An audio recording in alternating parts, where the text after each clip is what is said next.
Straight ahead on 12 News, Osseo schools adopt a racial equity plan that's being called a first step. I know that this policy is just the beginning.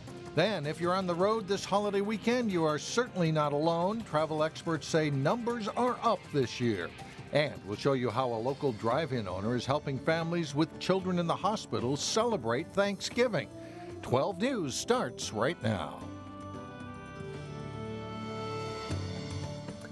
Hello, everyone, and thank you for joining us. After months of work, the Osseo School Board has approved a plan aimed at improving racial inequities in the district. The Racial Equity Plan is a first for the Osseo School District, which has a student body composed of more than half students of color. The plan aims to close the academic achievement gap between students and includes practices such as culturally responsive training and hiring more staff of diverse backgrounds. Community and board members acknowledge the policy isn't perfect, but it is an important step to build upon. Staff of color should be hired. You cannot have a district with about 52% students of color and no one look like them. But we think this is a good step. Osseo has never had an equity policy. To establish a policy, there's something to work on. I know that this policy is just the beginning, and I also know that if it is just words on a page and there's no action behind it, it's worthless. So I see this as the beginning. The Osseo District is the 5th largest district in the state, serving around 20,000 students. Students from 26 of the Minnesota State community colleges received some welcome news. Yeah, for the first time, the 7 public universities in the Minnesota State system will offer guaranteed admission to community college students who earn their associate's degrees. And Delane Cleveland has more on what it means for North Hennepin Community College. Any typos you find, if you bring those to my attention first, you'll get a point. College is a gateway to new opportunities. It is nice and everybody's nice. Park Center grad Yasir Abdul-Rahman certainly has grand visions for his future. One thing I have a passion was helping people and making an impact of other people's lives. He chose North Hennepin Community College as the place to begin his journey. I don't want it to graduate with a lot of debt, so I just wanted to save money and to get the best of education that I can. Thanks to a new program announced by Minnesota State Universities, Yasir and other students like him will have an easier path to achieving their goals. Students transfer to and from the 2-year schools to the 4-year schools quite often. Many times our students they'll transfer successfully, but they may not come in with the number of credits that they had taken at the 2-year institution. In the past, that meant students wouldn't come into their new school as a full-fledged junior.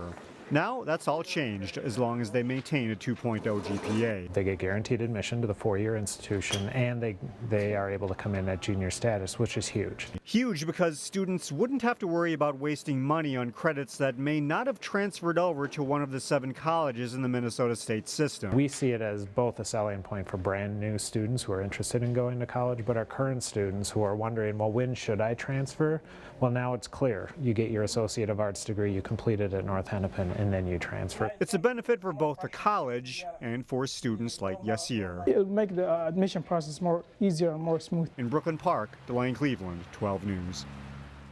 And while the new program guarantees admission and full credit transfer to any of the 7 Minnesota State universities, it does not guarantee admittance to specific majors at those schools. Well, the long holiday weekend is a time for a lot of us to just get away. But if you are going to be out on the road, there are plenty of things to be aware of, especially bad weather. We get more from Eric Nelson. In a year. It is the busiest weekend of the year, no doubt about it, because it's a 4-day weekend, of course, for most people. A whopping 49 million U.S. residents will travel 50 miles or more this Thanksgiving weekend. They are motivated by caloric desires. People love to eat. Many are pursuing that perfect piece of pumpkin pie, and they battle traffic and weather to get it. Seen a few cars in the ditch this morning and stuff and everything, so weather holds out. Hopefully it stays good. A recent blast of snowy, slushy conditions in the Twin Cities made the commute to Grandma's house more challenging. Just keep it slow, be attentive, have your lights on.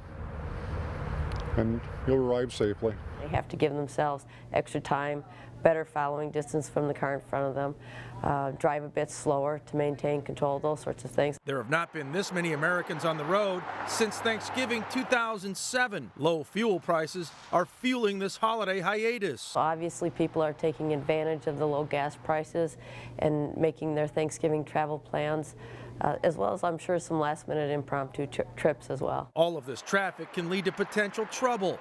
According to AAA, almost 400,000 drivers in the U.S. and Canada will need roadside assistance. It's the battery charge doesn't take and you're stalled out somewhere. It's the flat tire by the side of the road, and it's the keys locked in the vehicles. We did take the vehicle in, have the tires checked, that kind of thing. In Maple Grove, I'm Eric Nelson, Channel 12 News. In other news now, a Brooklyn Park man faces charges in Anoka County in connection to a shooting that injured a man and led a high-speed chase. 24-year-old Castle Albeck is accused of leading police on that chase last week, in which speeds of 130 miles per hour were reached. He crashed into a squad car on Highway 10 and was shot and injured when he tried to run. A criminal complaint that was filed this week says Albeck had earlier shot a man in the leg over a drug deal, and police say they found a large amount of suspected meth in his car.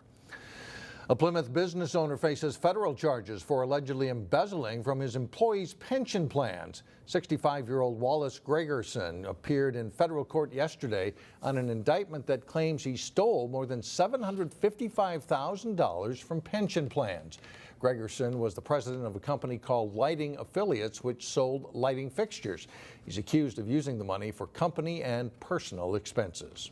Hennepin County has approved a Three Rivers Parks budget that includes an increase of just under 2.5%. Park officials say park visits continue to increase of more than 3% last year. That impacts costs of services and also maintenance. In addition, park officials say there has been a shift in philosophy when it comes to reaching suburban Hennepin County residents in their local neighborhoods. They say that has been successful and will be expanding in the future. Coming up in Money Savers, some ideas to help guide your Black Friday deal hunting. And later in sports, we'll hear from Benilde St. Margaret's as they get ready for their first Prep Bowl appearance. But first, it's your Thanksgiving weekend AccuWeather forecast. We'll be right back. And welcome back, everybody. We are right in the middle of one of the most hyped shopping weeks of the year. So when and where can you get the best deals? Reporter Shannon Slatton tells us in today's Money Savers. We will see online deals at major retailers.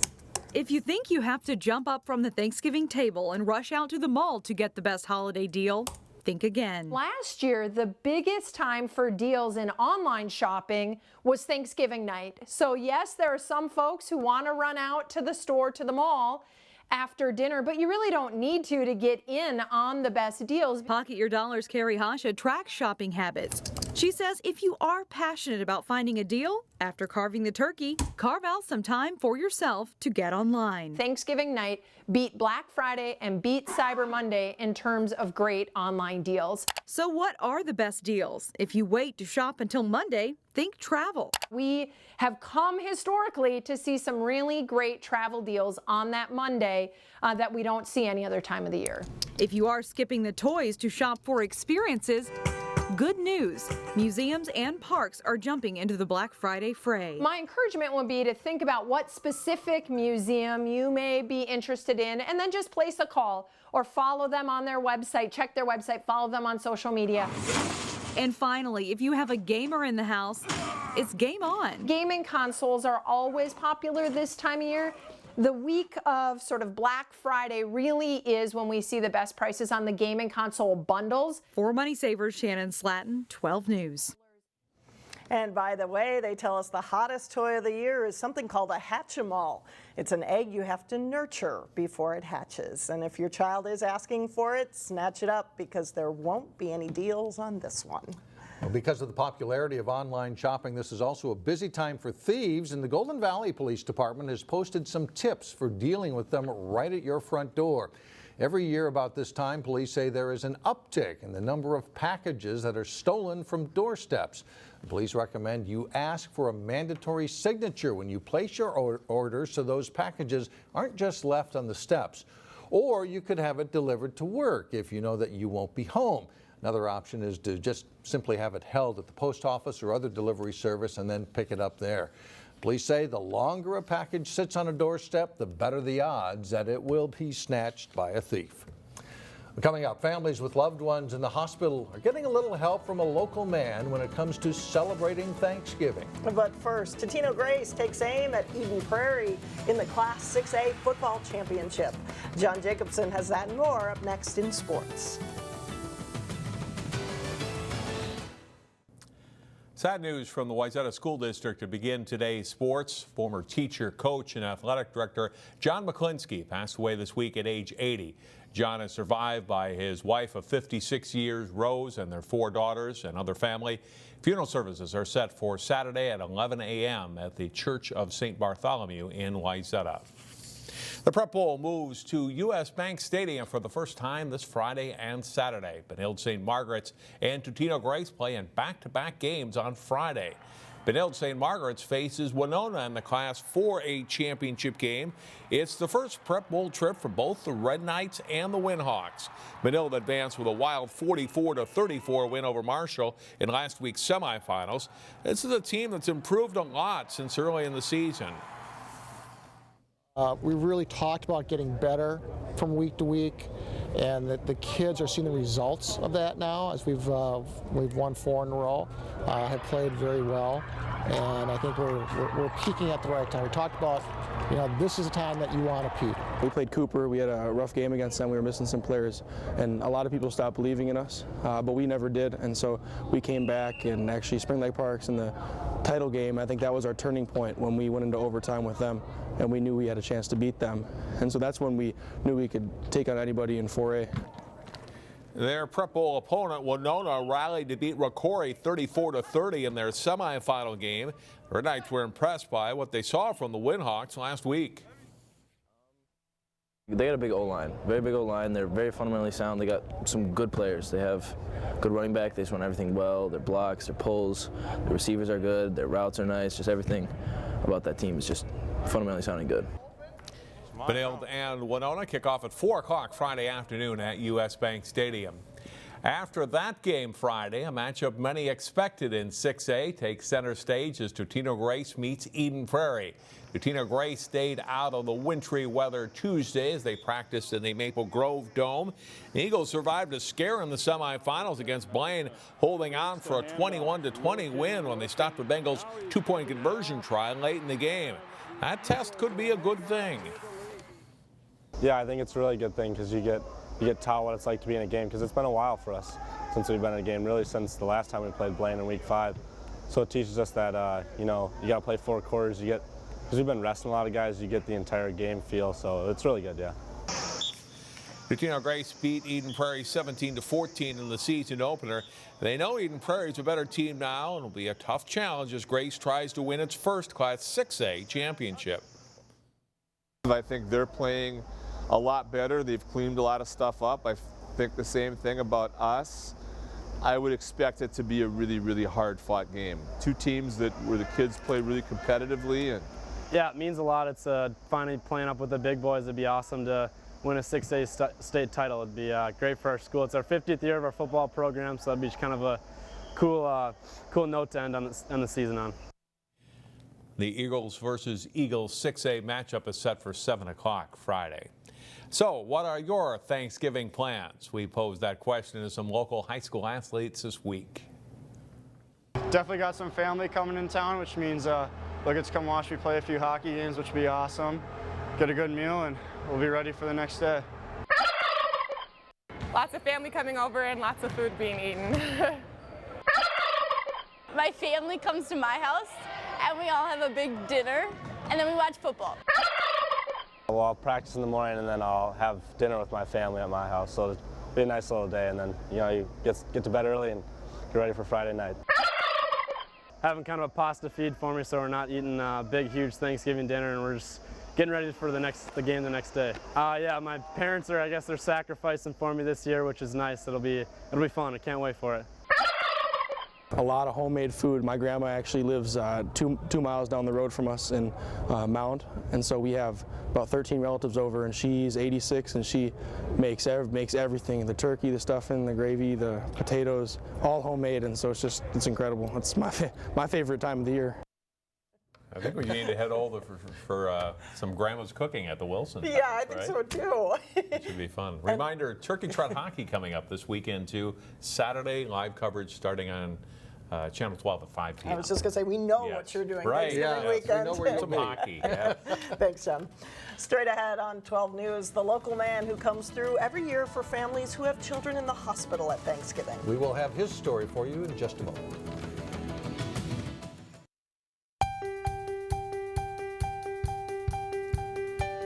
Coming up this weekend, a little news about a new chapter for Northwest Community Television. We are launching a new brand that includes a new name that better reflects how we connect with local communities and where you can find us on TV and online. Find out more about the changes that are ahead right here in a special report coming up this weekend. Finally, a Brooklyn Park man is preparing a huge Thanksgiving feast. But as Sonia Goen shows us, it's not for his family, but for people he doesn't even know. Turkey, ham, mashed potatoes, gravy, dressing. Jim Wagner will spend much of today and Thanksgiving morning preparing a big feast. The meal is for sick children, their families, and staff at the University of Minnesota Masonic Children's Hospital. We do 200 to 300, somewhere in that ballpark. He's teaming up with a nonprofit called Blair's Tree of Hope. They had a daughter that had leukemia, and they needed the bone marrow transplants and that. The group provides comfort to families with loved ones in the hospital. They've got activities for the kids. They even have a computer if you need to email your own family and friends. For 8 years, Jim has prepared the holiday meals. For him, this is an act of love. I know what it's like to be there. I'm the one that was just laying in the bed waiting for the procedures that needed to be done for me. He's an organ transplant recipient, and this is his way of paying it forward. I'm 20 years. I'm very thankful. I'm still here. In Brooklyn Park, Sonia Goins, 12 News. Jim Wagner is looking for volunteers for Thanksgiving. If you would like to help, you can give him a call or you can just show up. So something to do to give back on Thanksgiving. Yeah, if you can peel potatoes or carve a turkey, he wants to see you. He wants to see, he wants you, that's right. That's right. That's it for us. Thanks so much for joining us. And we hope you have a happy and very safe Thanksgiving. We'll see you again on Monday.